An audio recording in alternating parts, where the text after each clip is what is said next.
नमस्कार, प्रतिष्ठा वृत्तवाहिनीमध्ये आपले स्वागत. सेना, भाजप आणि रिपाई युतीचं नवं समीकरण आकार घेत आहे, तर दुसरीकडे या युतीला विरोध करणाऱ्या गटाचा एक वेगळा प्रवाह निर्माण होतोय.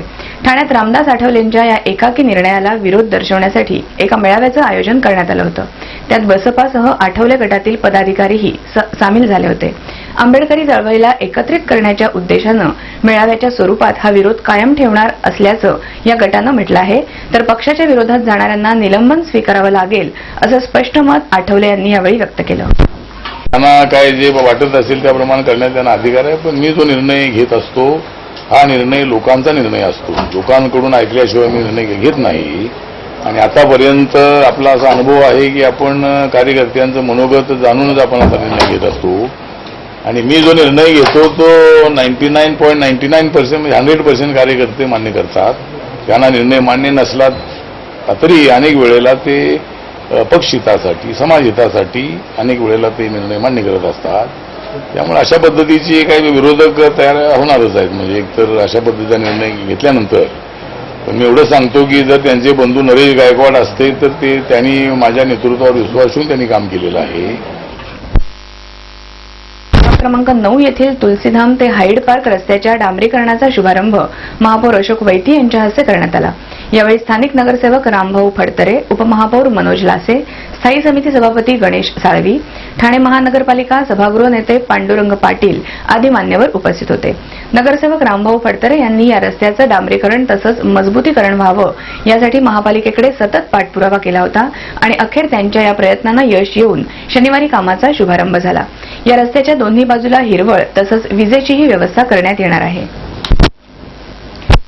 एसटी वर्कशॉप इथे नुकत्याच सुरू करण्यात आलेल्या मसाला मॅजिक हे रेस्टॉरंट येथील खवय्यांचं आकर्षण ठरत आहे. सर्वत्र फास्ट फूडचे पॅटर्न राबवले जात असताना मसाला मॅजिक या हॉटेलच्या पारंपरिक जेवणाच्या पदार्थांना खवय्यांची प्रथम पसंती मिळत आहे. हॉटेलच्या छोट्या जागेत चांगल्या प्रकारची सजावट आणि सुटसुटीत बैठक व्यवस्था करण्यात आली आहे.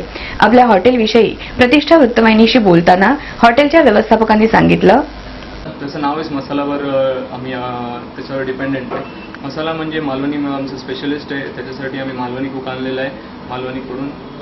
दुसरा आमचा कुक आहे ते आगरीवर आहे. आगरी लोकांचा क्वांटिटी ठाण्यामध्ये जास्त आहे लोक आणि आगरी मालवणी लोकांचं जास्त, म्हणून आम्ही स्पेशलिस्ट कुक आगरीसाठी आहे. त्याची ॲज कम्पेअर टू दुसरं हॉटेल जे आमच्या ठाणे रिजनमध्ये त्यांचं स्पेशल फूड म्हणजे पंजाबी असतं नाहीतर साऊथ इंडियन असतं. पण मसाला मॅजिकमध्ये प्रत्येक क्युझिनचा आम्ही स्पेशलिस्ट कुक आणून त्याच क्युझिनवर रिसर्च करून त्याचं टेस्टिंग प्लेटिंग करून आमच्या मॅनेजर लोकांनी त्याला अप्रूव्ह करून आमच्या हे मेन्यू केलेलं आहे आम्ही तयार. हे restaurant basically typically concentrated on Malvani, Punjabi and तंदूरसाठी आम्ही स्पेशलिस्ट कुक आणलेलं आहे. ते पण स्टार हॉटेलमधून. आणि रेट कम्पेअर केले की बाकी हॉटेलपेक्षा आमचा रेट पण कमी आहे. इथे आम्ही जास्त म्हणून कस्टमर सॅटिस्फॅक्शन आणि त्यांना व्हरायटी देण्याचा प्रयत्न करत आहे.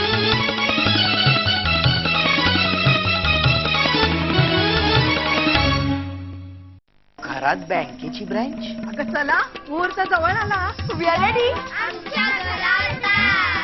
काय ट्रिक काय? खरंच घरात ब्रँच. कमाल आहे.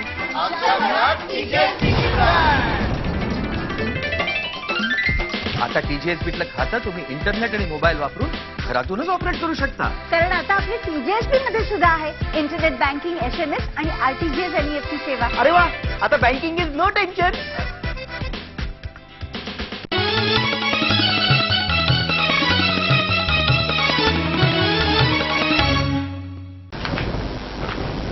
आता पाहूया या आठवड्यातील ठळक घडामोडी. सन 2002 पासून रेल्वेच्या असहकारामुळे प्रलंबित राहिलेल्या विटाव्या येथील पुलाखालच्या रस्त्याच्या कामाला अखेर 15 मेचा मुहूर्त सापडला आहे. 15 मे पासून पावसाळा सुरू होईपर्यंत दररोज रात्री 12 ते सकाळी 5:30 या वेळेत ट्रान्स हार्बर म्हणजेच 5व्या 6व्या मार्गावर हे काम चालणार असून उर्वरित 4 ट्रॅक खालील काम पावसाळा संपल्यावर केलं जाईल. या कामासाठी 5.5 कोटी रुपये खर्च होणार असून डिसेंबर अखेर ते पूर्ण होण्याची अपेक्षा आहे. पासून ठाणे रेल्वे स्थानकात ठाणेकरांना तब्बल महिनाभर लाईफलाईन एक्सप्रेसद्वारे मोफत वैद्यकीय उपचार आणि तपासणी करण्याची संधी मिळणार आहे. लाईफलाईन एक्सप्रेस तब्बल महिनाभर ठाणे रेल्वे स्थानकात मुक्काम ठोकणार आहे. ठाणे जिल्ह्यातील ग्रामीण रुग्णांना वैद्यकीय सेवा उपलब्ध व्हावी या हेतूनं लाईफलाईन एक्सप्रेस ठाणे रेल्वे स्थानकात आरोग्य सेवा देण्यासाठी उपलब्ध करून देण्यात आली आहे. ठाण्यात झालेल्या मराठी साहित्य संमेलनासाठी निधी कमी पडत असल्याचं कारण देत शेवटच्या दिवसापर्यंत निधी संकलन सुरू राहिलं असलं तरी प्रत्यक्षात जमेपैकी निम्माच खर्च या संमेलनात झाला.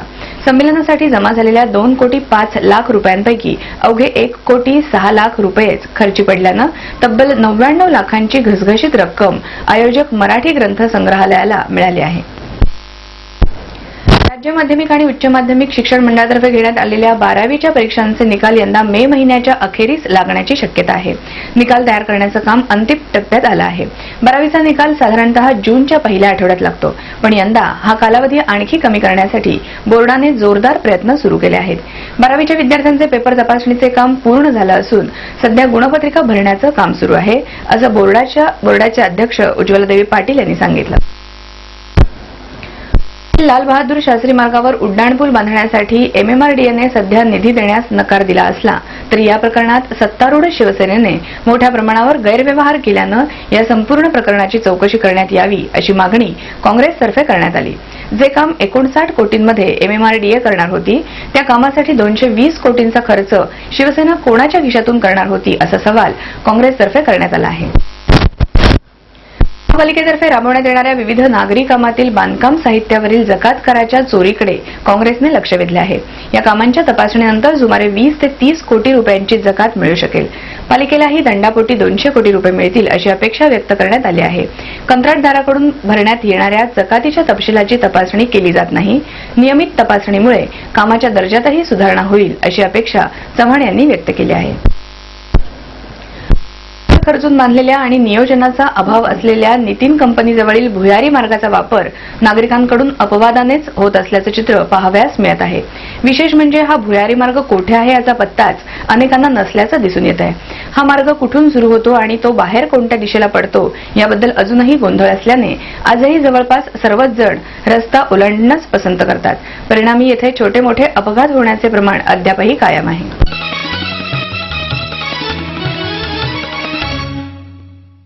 ठाणे महानगरपालिका हद्दीत घर घेताय का? मग ते अनधिकृत तर नाही ना, याची खातर जमा करा.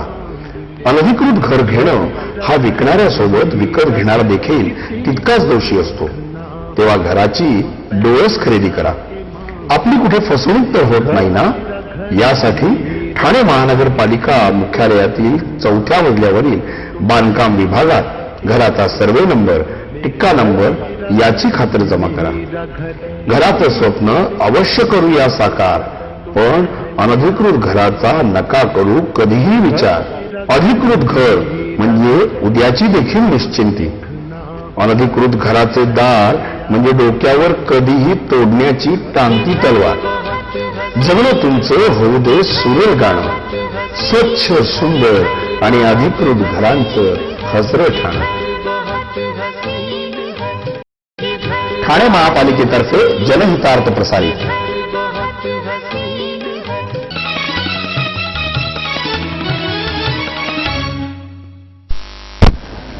महापालिकेच्या डॉक्टर चिंतामणराव देशमुख प्रशासकीय प्रशिक्षण संस्थेतील 6 विद्यार्थ्यांनी UPSCच्या अंतिम परीक्षेत यश मिळवलंय. संस्थेच्या रौप्य महोत्सवी वर्षात UPSCतील यशाची परंपरा कायम राहिली आहे. या संस्थेतून ऋग्वेद मिलिंद ठाकूर, मोक्षदा अनिल पाटील, आदित्य दिवाकर प्रभुदेसाई, सुशील खोडवकर, अश्विनी पुरुषोत्तम आडविरेकर आणि सुप्रिया घाग उत्तीर्ण झाले अशी माहिती संस्थेचे समन्वयक प्रकाश बाळ यांनी दिली. राज्य सहकारी बँकेत झालेल्या भ्रष्टाचार प्रकरणी जबाबदार मंत्र्यांना मंत्रिमंडळातून बडतर्फ करण्याच्या मागणीसाठी शिवसेनेने बुधवारी जिल्हाधिकारी कार्यालयावर मोर्चा काढला. शिवसेनेच्या टेंबिनाका येथील कार्यालयाबाहेरून जिल्हाधिकारी कार्यालयावर मोर्चा नेण्यात आला. मोर्चाच्या शिष्टमंडळानं निवासी उपजिल्हाधिकारी अमोल यादव यांना निवेदन दिलं.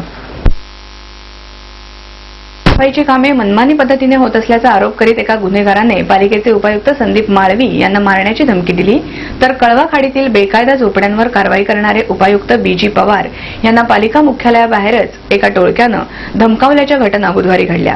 या दोन्ही प्रकरणात अनुक्रमे मुंब्रा आणि कळवा पोलीस स्टेशनात गुन्हा दाखल करण्यात आला आहे.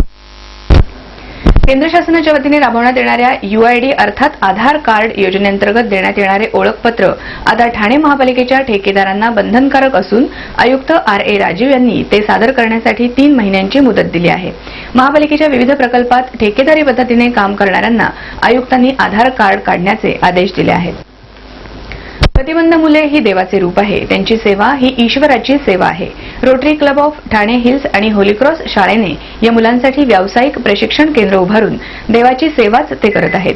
अंधारमय जीवनात मार्गक्रमण करणाऱ्या गतिमंद मुलांच्या जीवनात रोटरीने या केंद्राच्या रूपाने प्रकाशाचा दीप दाखवला आहे. तो असाच तेवत राहील असा विश्वास शालेय शिक्षण मंत्री राजेंद्र दर्डा यांनी गतिमंद मुलांसाठी उभारण्यात आलेल्या व्यावसायिक प्रशिक्षण केंद्राच्या उद्घाटन प्रसंगी व्यक्त केला. ठाण्यातील कासारवडवली येथील यशराज पार्क या सोसायटीच्या 3 घरांमध्ये गुरुवारी भर दुपारी 3 घरफोड्या झाल्यानं खळबळ उडाली. यातील एका घरातून 25,000 रुपयांचे दागिने, दुसऱ्या घरातून 10,000 रुपये आणि 2 तोळे सोनं चोरांनी लुबाडून नेलं, तर तिसऱ्या घरातील चोरीला गेलेल्या मालाचा तपशील अद्याप समजू शकलेला नाही. या घटनेनंतर सोसायटीचा वॉचमन पसार झाल्यानं पोलिसांनी त्यांच्यावर संशय व्यक्त केला आहे. आपल्या काही सूचना असल्यास आम्हाला या पत्त्यावर संपर्क साधा. आमचा पत्ता प्रतीक्षा वृत्तवाहिनी, दीपलक्ष्मी बिल्डिंग, किसन नगर नंबर 1, वागळे एस्टेट, ठाणे पश्चिम. दूरध्वनी क्रमांक 25814589 आणि 25815026. तर या होत्या आजच्या आपल्या शहरातील प्रमुख घडामोडी. उद्या परत भेटू याच वेळी याच ठिकाणी. धन्यवाद.